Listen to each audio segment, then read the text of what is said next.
Bonjour à toutes et à tous, bienvenue dans Libre Ensemble. Ravi de vous accueillir pour ce nouveau rendez-vous de la laïcité. On vous reçoit au Parlement européen. Et oui, aujourd'hui, on reçoit Raphaël Glucksmann. Enfin plutôt, c'est Raphaël Glucksmann qui nous reçoit. Bienvenue à vous. Merci beaucoup. Vous êtes ici chez vous et nous ne sommes que vos invités finalement, Raphaël, puisque vous êtes député ici au Parlement européen. On vous avait rencontré en 2021 pour votre précédent essai, Lettre à une génération qui pourra tout changer. On était loin de se douter que quelques années, même à peine 2 ans plus tard, on est à cette jeunesse en tout cas est à gérer une guerre ici en Europe. Votre nouvel essai s'appelle La grande confrontation, comment Poutine fait la guerre à nos démocraties aujourd'hui. Raphaël Glucksmann, Poutine face à nos démocraties, c'est quoi aujourd'hui? C'est un ennemi systémique.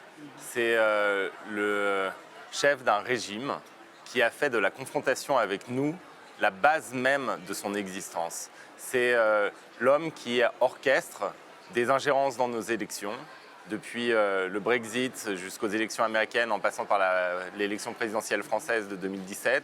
C'est l'homme qui lance ses hackers à l'assaut de nos institutions, mais aussi de nos hôpitaux.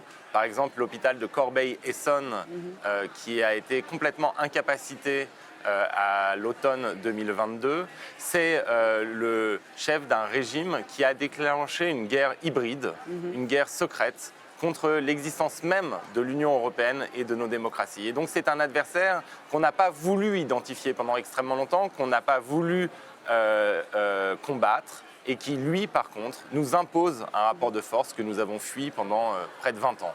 Oui, parce qu'on ne bouge jamais, hein. Vous le dites, la Tchétchénie, la Géorgie, la Syrie et puis l'Ukraine. Parce que nous le savons que trop peu, la corruption, vous le dites, la trahison de beaucoup d'élites européennes empêche de bouger. Vous avez voulu, dès votre arrivée ici en 2019, créer une commission pour contrôler, en tout cas vérifier ces ingérences étrangères, qui a été renouvelée. Vous en êtes le président. Vous avez, vous, voulu dire des choses. Est-ce qu'on vous a écouté ? Au premier jour de mon mandat, j'ai proposé la création de cette commission spéciale parce que j'en pouvais plus en fait de la naïveté, de l'indolence, de la faiblesse des réactions européennes face aux ingérences du régime russe dans nos démocraties. Et au début, les gens m'ont regardé avec une forme de scepticisme parce que ce n'était pas un sujet qui était en haut de l'affiche. Mais assez vite, on a réussi à imposer l'idée et à commencer à travailler. Pendant près de 3 ans maintenant, j'ai documenté méthodiquement, enquêté méthodiquement sur les réseaux du régime russe en Europe, sur les réseaux aussi d'ailleurs des régimes chinois ou iraniens en Europe. Et ce que j'ai découvert, c'est qu'en fait nos démocraties sont complètement perméables aux influences étrangères et aux ingérences étrangères, et en particulier de régimes fondamentalement hostiles à nos principes et à nos intérêts à long terme. Et vous avez dit à juste titre qu'on n'en réagissait pas, mais ce n'est pas simplement les Ukrainiens, les Géorgiens, les Syriens ou les Tchétchènes qu'on a sacrifiés. C'est aussi notre souveraineté. Quand un régime se permet d'assassiner des opposants au cœur même de Berlin ou de Londres et qu'il n'y a aucune réaction de nos autorités. Quand ce régime se permet de corrompre des leaders qui vont ensuite décider de la politique énergétique de l'Europe et qu'il n'y a aucune réaction de nos démocraties, eh bien, il y a des questions fondamentales à poser à nos gouvernements, à nos institutions. Et ces questions, c'est d'abord comment vous avez fait pour à ce point sacrifier notre souveraineté, pour à ce point laisser un tyran s'essuyer les pieds sur notre sécurité et sur l'existence même de nos démocraties. Et ça, c'est ce que j'essaye de montrer dans le livre, c'est l'ampleur des réseaux de corruption et aussi l'ampleur d'une forme de légèreté qui habite nos dirigeants quand il s'agit des intérêts fondamentaux de nos nations et du projet européen. Et c'est à cela qu'il faut mettre un terme, c'est contre cela qu'il faut se battre. Il faut enfin prendre au sérieux les menaces qui pèsent sur nos démocraties. Alors on le sait aujourd'hui, évidemment, dans la presse, on en a beaucoup parlé, que le Qatargate a été un petit peu beaucoup plus médiatisé qu'effectivement toutes les corruptions précédentes. Mais vous faites remonter tout cela bien plus loin avec un Matthias Warning. Qui est ce Matthias Warning dont il faut se méfier? Au cours de nos enquêtes, on a rencontré des figures connues, comme celle de Gerhard Schröder, celle de François Fillon, et des figures moins connues. Et Matthias Warning, j'ai été stupéfait parce que je ne le connaissais pas. Et son nom est réapparu à plein d'endroits dans nos travaux. Et Matthias Warning, c'est quelqu'un d'extrêmement discret, qui était un agent de la Stasi, la police politique est-allemande, qui espionnait pour le compte du régime communiste, les grandes boîtes ouest-allemandes. Des grandes boîtes comme Krupp, Thyssen ou la Dresdner Bank. Et à la chute du mur de Berlin, il ne va pas entrer en dépression parce que le régime communiste s'est effondré, il va directement se mettre au service de ces grandes boîtes, et en particulier de la Dresdner Bank allemande. Et il va gérer, si vous voulez, les investissements européens en Russie, en particulier à Saint-Pétersbourg dans les années 90. Et c'est là où il devient extrêmement proche, mais familier, à tu et à toi, avec Vladimir Poutine, qui à l'époque est à la mairie de Saint-Pétersbourg.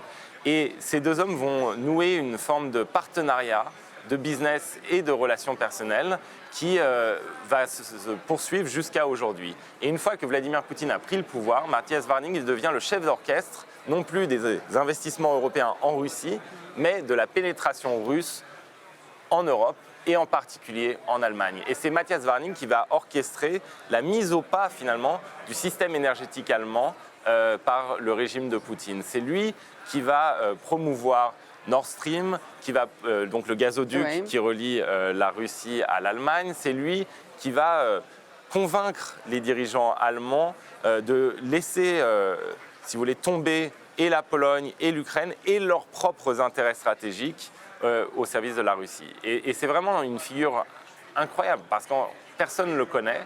Et quand on creuse, on se rend compte qu'il a été déterminant dans les 20 dernières années de politique européenne. Et ce genre de personnes, introduites au sommet de nos États, eh bien, c'est un immense problème que nous n'avons pas voulu régler pendant extrêmement longtemps. C'est lui qui a recruté Gerhard Schröder aussi. Et vous dites qu'il y a un mot qui existe dans la société et la politique en Russie, c'est la schröderisation, justement. Ouais, les Russes ont inventé un concept qui s'appelle schröderisation, et c'est la transformation de nos élites politiques en supermarché dans lequel on peut venir faire ses courses.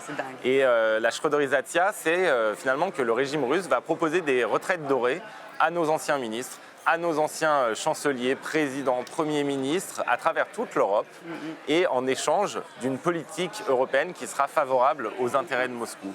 Et si vous voulez, cette schröderisation de la politique européenne, eh bien, elle a été aussi bien vue et appliquée par d'autres régimes que la Russie, qui ont vu que si Poutine peut le faire, pourquoi pas nous? Par exemple, la Chine. Et on a des dizaines de noms d'officiels, mais de tous les partis politiques dans tous les pays européens, qui, une fois leur mandat fini, eh bien, vont travailler pour les grands groupes russes ou pour les grands groupes chinois. Et le problème que ça pose, c'est d'abord qu'ils vont rejoindre ces groupes-là avec les secrets de nos États, avec toute la connaissance, tous les réseaux qu'ils ont construits.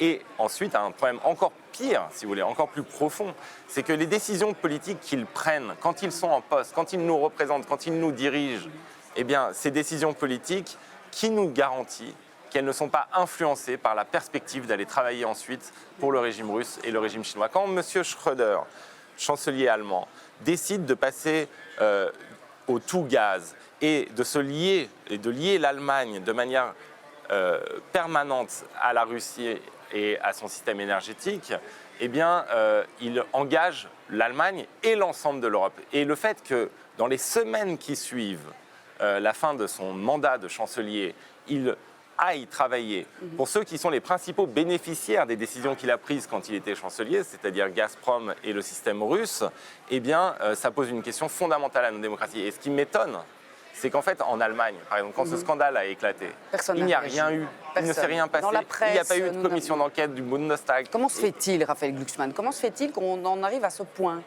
Eh bien, parce qu'on l'a laissé faire. On a laissé s'installer ce système de corruption et on a vécu dans un mythe qui était celui que nous n'avions plus d'ennemis. Qu'au fond, désormais, la seule chose qui était importante, c'était le commerce. Que finalement, eh bien oui, qu'il aille travailler pour Gazprom ou pour une entreprise de pêche en Norvège, c'est la même chose. Non, c'est pas la même chose. Éthiquement, c'est pas la même chose. C'est pas la même chose. Éthiquement, c'est pas la même chose. Stratégiquement, c'est pas la même chose. Politiquement, c'est pas la même chose parce qu'en fait, on a des adversaires. Et il va falloir qu'on se réveille un tout petit peu. On a des adversaires. On a des régimes qui, eh bien, nous considèrent comme leurs ennemis. Leurs ennemis idéologiques, leurs ennemis politiques, leurs ennemis stratégiques. Et nous ne voulons pas le voir. Quand nous reproduisons aujourd'hui, avec la Chine de Xi Jinping, les mêmes erreurs que nous avons commises avec la Russie de Vladimir Poutine. Quand le président de la France part à Pékin et que dans son avion, il prend des Français, des anciens dirigeants français comme M. Raffarin ou M. Le Guen, qui était ministre, et qui aujourd'hui travaillent pour Huawei, dans le cas de M. Le Guen, il valide ce type de comportement. Et je trouve qu'il y est aujourd'hui fondamental de rappeler que nos dirigeants doivent un minimum de loyauté à nos pays, à nos nations, à nos cités, à ces cités qui les ont nourris, qui les ont élevés, qui ont fait qu'ils sont devenus des gens importants. Eh bien, ce minimum de loyauté, il n'existe pas et donc il va falloir le rappeler. Et c'est pour ça qu'au sein de la commission spéciale sur les ingérences étrangères, on milite pour qu'il y ait des règles, pour qu'on impose enfin des règles. Vous en proposez d'ailleurs. Hein, il faudra le temps qu'elle puisse s'appliquer, mais il faut qu'on régule tout ça. La volonté est là, vous pensez ? Il faut que ce soit impossible. On va le voir très prochainement, puisqu'on est en plein dans les négociations sur justement les règles qu'il faut imposer. Et je crois que la volonté est là et qu'il y a une prise de conscience en Europe, qu'on ne peut pas continuer à vivre dans une telle naïveté et dans un tel océan, si vous voulez, de corruption. Et donc, l'enjeu, pour nous, c'est est-ce qu'on est capable de défendre nos démocraties ? Parce que je vois bien, on est devenus des démocrates par inertie, en fait. Vous et moi, on vit en démocratie, on est nés en démocratie. Vous parlez des meubles, souvent. On est dans ces meubles, on vit dans ces meubles et on pense parce qu'on a hérité de la démocratie, on ne l'a pas conquise, on ne l'a pas construite. Et simplement, la démocratie, c'est un projet politique, un projet historique, quelque chose pour laquelle il faut se battre, sinon elle s'effondre. Et les démocrates par inertie, comme nous le sommes en grande majorité dans nos pays, eh bien, finalement, ne contribuent pas à la survie de ces démocraties. Et si nous ne le faisons pas, elles sont friables, elles ne sont pas éternelles. Et c'est ça qu'il faut se remettre en tête. C'est-à-dire que, et c'est ça aussi que nous rappellent les Ukrainiens, ou les manifestants en Géorgie, ou les manifestants en Moldavie avec les drapeaux européens. Ils nous rappellent que finalement, notre système politique eh bien, mérite qu'on se batte pour lui. Et c'est ça que j'aimerais diffuser en fait à travers l'Europe, c'est que tout ce dont on a bénéficié depuis notre naissance n'est pas éternel. Donc il va falloir qu'on se réveille. Et puis oui, parce que vous parlez de la cécité de nos élites européennes, politiques également, parce que beaucoup disent mais non, Poutine a changé. En fait, vous le prouvez par A plus B. Poutine, c'est son dessein. Il est logique avec lui-même depuis le début. Il veut faire la guerre à l'Occident, à tout ce qu'on représente, en fait. Moi, j'ai fait quelque chose que les dirigeants européens de ces 20 dernières années n'ont jamais fait, malheureusement. J'ai lu Vladimir Poutine. J'ai lu Vladimir Poutine, j'ai lu les gens qui sont autour de Vladimir Poutine. Et c'est très clair dans leur discours, dans leurs textes, depuis le départ, qu'ils nous considèrent, nous, comme des adversaires, que leur objectif est d'ébranler l'architecture de sécurité en Europe, qu'ils considèrent que les frontières héritées de la chute de l'Empire soviétique ne sont pas des frontières intangibles et qu'il va falloir les remodeler et que cela passera par la guerre. Et moi, ce qui m'a frappé à la lecture de leur discours et de leurs textes, c'est qu'en fait, ils considèrent la guerre non pas comme un moyen, finalement, de faire progresser leurs frontières ou d'établir un rapport de force qui leur est favorable en vue d'obtenir quelque chose, comme des contrats. Comme on imagine la guerre. Ils considèrent la guerre comme un objectif en soi. Et c'est ça que je trouve en tout cas, empêcher la paix. Particulièrement frappant. C'est-à-dire qu'en fait, dans leur discours, la guerre est une valeur positive en soi, parce qu'elle permet de régénérer la société. Et c'est ce qu'ils expliquent, c'est ce qu'ils disent, c'est ce qu'ils font. Parce qu'en fait, Vladimir Poutine, il est en guerre depuis le premier jour de son mandat. Il est arrivé au pouvoir suite à des attentats. Dans les démons de Dostoïevski, nous allumons des incendies, nous répandrons des légendes. Oui, il faut lire Surkov, l'architecte du règne de Vladimir Poutine. Et pour pouvoir comprendre Surkov, il faut aussi lire Dostoïevski. Et c'est ce qui a manqué finalement à nos dirigeants, cette capacité de comprendre les gens à qui ils avaient affaire. Et je trouve qu'on refait la même chose au moment où on se parle. Surkov, en petite parenthèse, c'est le fameux mage du Kremlin, dont le livre éponyme est sorti il y a quelques mois. Exactement, et qui est un personnage qui moi me fascine depuis les années 2000, parce que et ça c'est pas dans le mage du Kremlin, mais c'est quelqu'un qui va orchestrer la deuxième guerre de Tchétchénie, alors même qu'il est d'origine tchétchène. C'est quelqu'un qui va orchestrer les campagnes contre les oligarques, alors même qu'il a son premier travail était de travailler pour M. Khodorkovsky, qui va envoyer au bagne. Et donc c'est vraiment une personne nihiliste, une sorte de symbole du nihilisme installé par Vladimir Poutine. Mais ce rapport à la guerre qui est si loin de ce que nous considérons, de notre rapport à l'existence, eh bien, il n'est pas propre qu'à la Russie de Vladimir Poutine. Quand on lit les discours, ce que, à nouveau, nous ne faisons pas, les discours de Xi Jinping, les 4 derniers grands discours de Xi Jinping en Chine, portent tous sur la guerre. Et sur la guerre comme fontaine de jouvence pour la nation chinoise. Et il n'y a jamais rien de trop. Non, mais c'est ça l'enjeu. C'est qu'en fait, ces dirigeants, quand ils disent quelque chose, ils le pensent, ils le croient et ils le mettent en pratique. Nous sommes habitués, dans nos pays, à ce que finalement la parole des politiques n'engage qu'eux. Parce qu'on fait beaucoup de promesses et ensuite, il ne se passe rien. Simplement, ce n'est pas la même chose dans ces régimes autoritaires. C'est-à-dire que quand Vladimir Poutine entretient la psychose collective en Russie depuis 20 ans, où il explique aux citoyens russes, où sa propagande assène cela depuis 20 ans, qu'ils sont en guerre contre les Tchétchènes, contre les Géorgiens, contre les Syriens, contre les Ukrainiens, mais au-delà des Tchétchènes, des Syriens, des Ukrainiens ou des Géorgiens, qu'ils sont en guerre contre nous.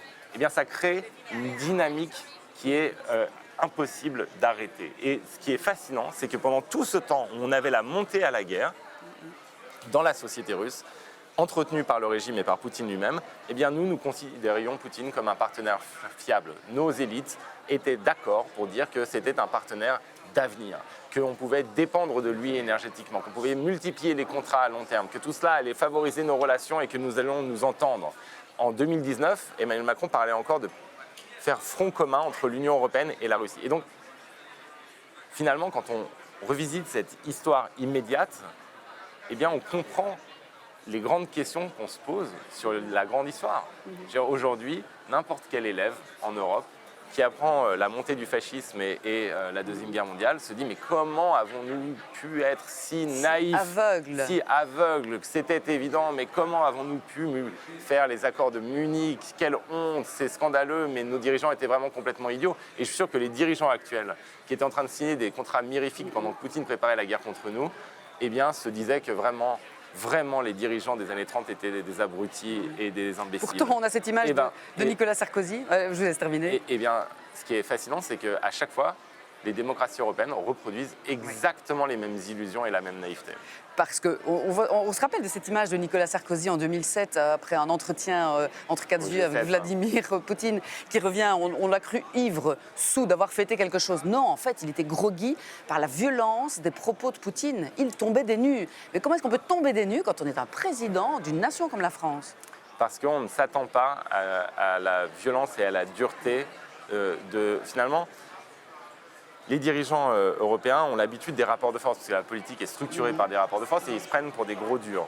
Et tout d'un coup, c'est comme un caïd de cour de récré qui rencontre un vrai caïd dans la rue et qui se met à avoir très peur parce qu'il sent que l'autre en face, c'est un vrai tueur. C'est pas juste un tueur symbolique de jeu politique classique dans nos pays. Donc c'est pas juste un petit jeu de virilisme de cour de récréation, c'est la vraie violence en face. Et tout d'un coup, il y a un choc qui s'établit. Mais face à ce choc, on a deux solutions. Soit on décide de résister, et on soutient le regard du tyran et on lui montre que nous aussi on est ferme, soit on décide de s'écraser. Et il se trouve que Nicolas Sarkozy, eh bien, il a décidé, lui, de s'écraser et de mener la politique la plus conciliante possible à l'égard de Vladimir Poutine. C'est lui qui va décider, suite à l'invasion de la Géorgie, après l'invasion de la Géorgie donc, de livrer à la Russie de Poutine des Mistral, des bateaux d'invasion.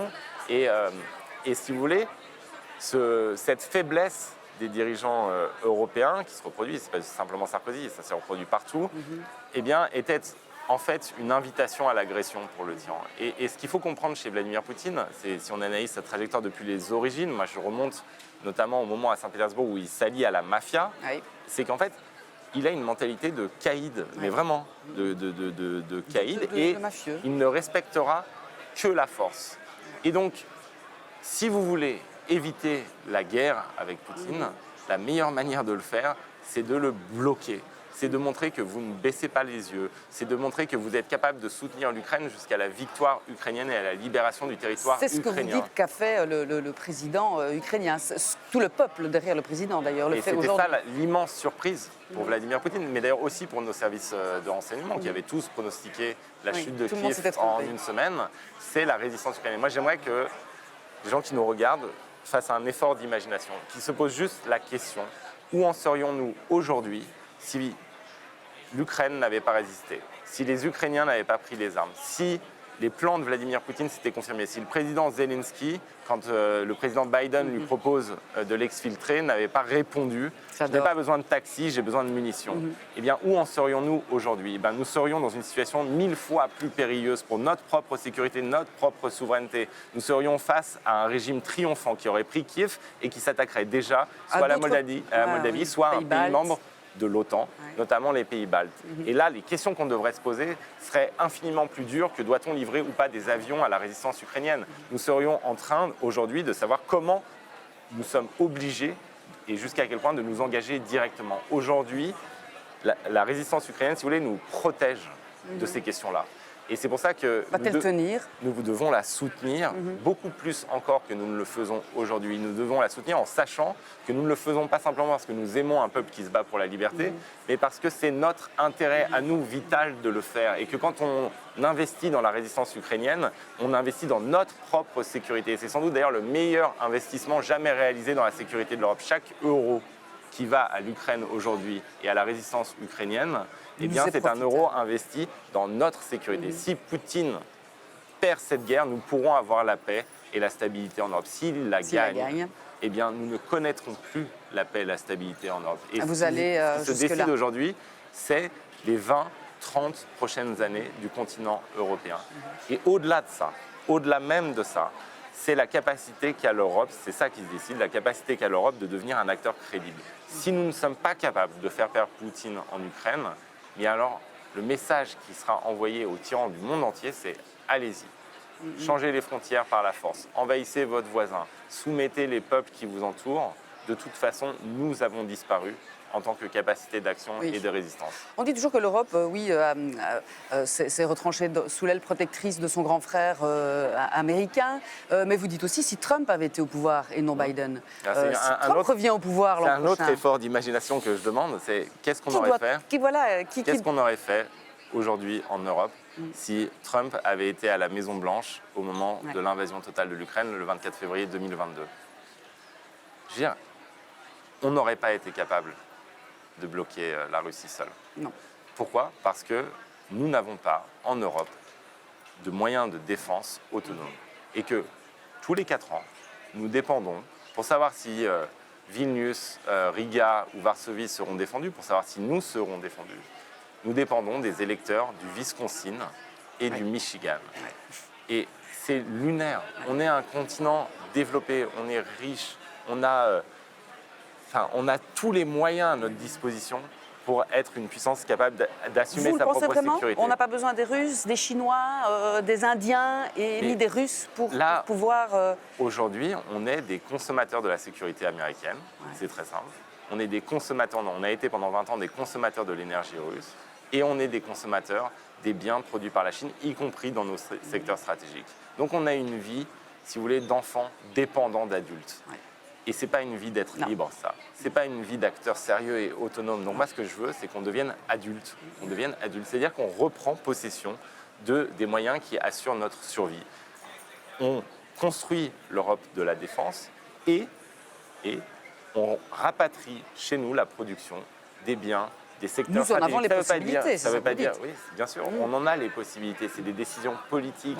C'est des décisions politiques, mais c'est aussi des efforts collectifs. Il faut que chaque citoyen européen se pose une question simple. Est-ce qu'il veut vivre comme un être libre, capable de se défendre, capable de prendre des décisions de manière autonome, ou si finalement le destin de vassal ou même d'amuseur public, on peut aussi penser que le destin de l'Europe, si vous voulez, c'est un gigantesque café de Flore où des dignitaires du Parti communiste chinois et des émirs vont venir en touristes contempler les jeux d'acteurs de fausses discussions entre intellectuels de Saint-Germain-des-Prés.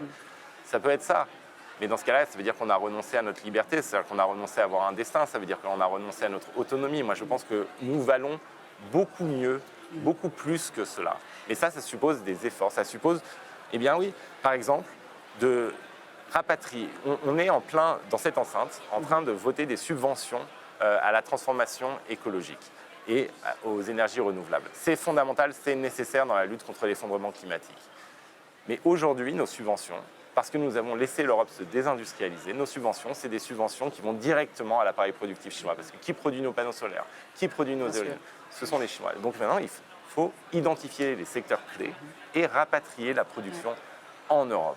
Et je veux, moi, qu'on redevienne producteur de biens, producteur de sécurité et producteur de sens. Enfin, je veux dire, la déprime collective en Europe, c'est ça, en aussi fait. cette impression que... Le peuple aussi doit y croire. Les Européens doivent y croire. Et vous le dites, on ne croit plus en notre drapeau, en nos étoiles, alors que les Ukrainiens, eux, y croient dur comme fer, puisqu'ils le vivent. Et c'est une excellente nouvelle. L'Ukraine va faire partie de l'Union européenne. Ce n'est pas un cadeau qu'on leur fait. C'est parce que c'est bien pour nous. Oui, c'est ça. Ils vont nous réapprendre à aimer ce qu'on oui. est, à ce qu'on est. Et franchement, ce qu'on est, c'est quand même quelque chose d'extraordinaire. Vous êtes dans cette enceinte. Enfin, je veux dire, on a réussi à construire une démocratie supranationale à l'échelle européenne, qui est encore à l'état embryonnaire, mais on a réussi quelque chose d'extraordinaire. On est le continent le plus libre, avec le plus de droits, avec le modèle social le plus développé.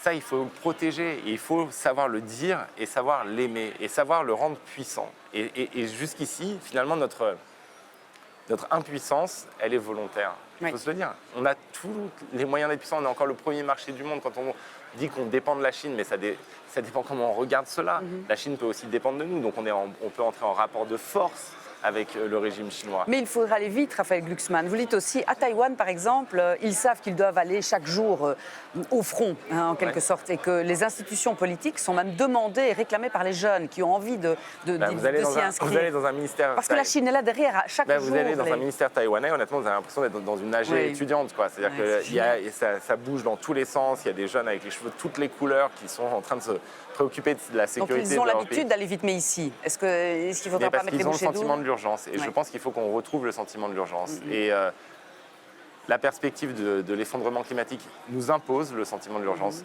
La guerre aux portes de l'Europe et en Europe nous impose ce sentiment d'urgence. Et donc il faut qu'on soit capable aujourd'hui de se dire que voilà, on a quelques mois, quelques années devant nous pour se ressaisir et pour s'affirmer comme acteur. Et de cette période-là qui s'ouvre, eh bien, finalement, soit l'Europe sortira comme un acteur fort et enfin une puissance politique, pas simplement un marché, soit eh bien, nous aurons consenti à disparaître de l'histoire.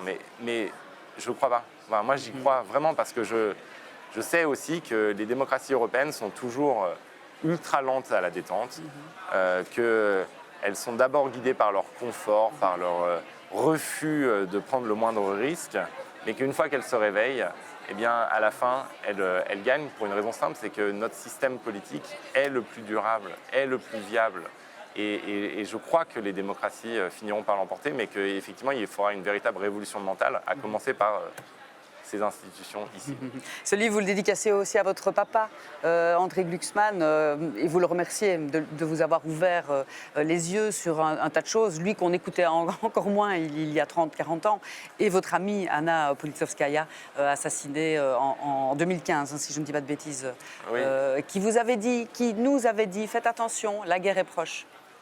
Et même moi, à l'époque, j'ai encore le souvenir d'une discussion avec Anna Politkovskaya, un an avant sa mort, assassinée dans son hall d'immeuble par les sbires de Vladimir Poutine le jour anniversaire du tsar. En 2006. Et donc la discussion un an avant, en 2005, où je lui racontais les révolutions de couleur à l'Est, parce que je revenais d'Ukraine, et j'étais plein d'enthousiasme, et elle m'a dit, mais Poutine fera la guerre. Poutine fera la guerre, et le jour où il la fera vraiment, vous serez surpris, vous, en Europe, de découvrir que vous en êtes les cibles. Et je me souviens qu'à l'époque, je m'étais dit, bon, c'est normal, elle est seule contre la mécanique de mort d'un régime aussi puissant que celui de Poutine. C'est normal qu'elle soit aussi pessimiste. Mais j'avais pris ça pour du pessimisme et pas pour de la lucidité. Et chaque jour depuis m'a prouvé que c'est elle qui avait raison. Et donc moi, je m'interroge, pourquoi est-ce qu'on n'écoute pas les lanceurs d'alerte? On n'écoute pas les lanceurs d'alerte parce qu'on est amoureux de nos meubles, dont vous avez parlé, parce qu'on refuse les voix qui perturbent notre confort, et qu'on le paye ensuite extrêmement cher. Si on avait écouté Anna Politkovskaya, on ne serait pas dans cette situation. Et moi, j'ai vu aussi chez mon père, les 15 dernières années de sa vie, la manière dont il a consacré toute son existence au sort d'un peuple, les Tchétchènes, dont personne n'avait rien à foutre, soyons honnêtes, en Europe. La manière dont il a été frappé à toutes les portes de nos dirigeants, dans tous les médias, dans toutes les universités, dans toutes les sociétés européennes pour dire attention, ce qui est en train de se construire en Russie est un régime qui deviendra dangereux pour nous, pas simplement pour les Tchétchènes. Et la guerre qu'il mène, la guerre d'extermination qu'il mène en Tchétchénie, c'est une guerre annonciatrice de troubles bien plus vastes et bien plus grands encore. Ouais. Et je me souviens qu'à l'époque, les gens le regardaient avec une forme de condescendance ou de compassion en se disant qu'il était tombé amoureux des montagnes du Caucase. Mais il Ouais, n'était pas voilà. amoureux des montagnes du Caucase. André Glucksmann et cette était, Tchétchène. il était, voilà, exactement, c'était devenu presque une blague dans Ouais. Paris. Et donc, bien sûr, moi, je veux rendre hommage aux gens qui ont vu, qui ont dit, qui ont lu, qui ont su, qui ont écrit et qu'on n'a pas voulu entendre. Pourvu qu'on vous entende. Mais de toute façon, aujourd'hui, les faits parlent tellement fort que je pense que ce n'est pas ma voix qui sera entendue. Qatargate, ce Ukraine. sera les faits. Ouais. Et si nous ne sommes pas capables d'entendre les faits, alors ça veut dire que nous avons consenti à la chute de nos démocraties. Mais moi, je n'y Et tant pis résoudrai pour nous, mais jamais. Voilà. Merci Raphaël Glucksmann. Merci à vous. La grande confrontation, on le rappelle, aux éditions Alary, et qu'il faut lire, évidemment. Merci à vous. Merci à vous. À tous d'avoir choisi de nous suivre. À très bientôt pour un autre rendez-vous de la laïcité. À bientôt, Raphaël Glucksmann. Au Et encore revoir. merci.